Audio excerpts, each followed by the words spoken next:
A poised black woman in an elegant floor-length gold gown approaches the check-in desk of an exclusive charity gala, her every step exuding grace and confidence.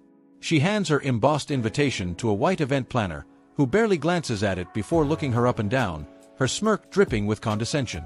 "You must be lost. This event is for real guests, not staff," the planner says, her voice sharp with disdain.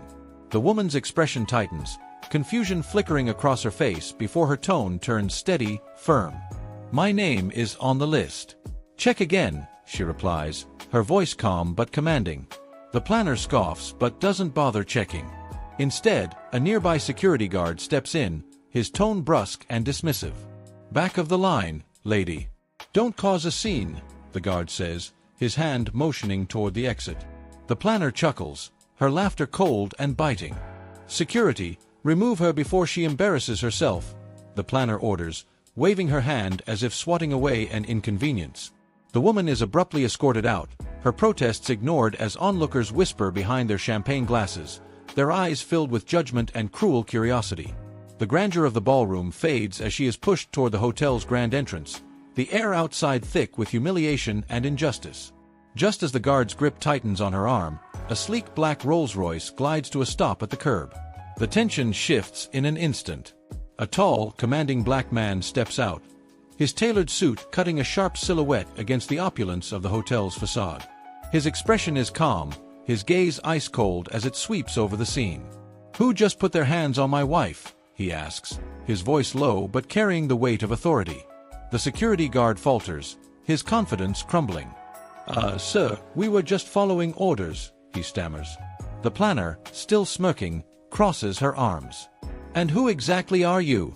she sneers, her tone dripping with mockery. Without a word, the man retrieves a custom black titanium invitation embossed with a golden crest. He holds it up, the metallic sheen catching the light. Before anyone can speak, the event host bursts through the doors, his face pale with panic. "Mr. Ellington, we had no idea," the host begins, his words tumbling over each other. The man, Mr. Ellington, cuts him off with a single, deliberate gesture. "You erased my wife from the guest list," he says, his voice like steel. "Your entire staff is now erased from every event I fund." He hands his assistant a phone without breaking his gaze. "Blacklist this hotel from the Global Donors Gala. Effective immediately," he commands, his tone final. The planner's smirk disappears. She stammers, her earlier confidence replaced by desperation, but Mr. Ellington doesn't even look her way. Turning to his wife, he takes her hand gently, his voice softening but losing none of its strength. "You deserve better than begging to enter rooms I paid for," he says. Together, they stride back into the ballroom, the golden gown shimmering under the chandeliers. The once judgmental crowd parts before them, their whispers silenced by awe and shame. Meanwhile, in a dimly lit office upstairs, the hotel owner slams the phone down after a furious call. "Do you realize what you've done? 5 events, worth millions, cancelled," the owner shouts, his voice shaking with rage. Because sometimes, treating someone like nobody means humiliating the wrong soul.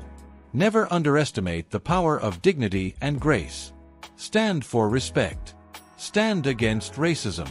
If this resonated with you, drop a "proud" in the comments.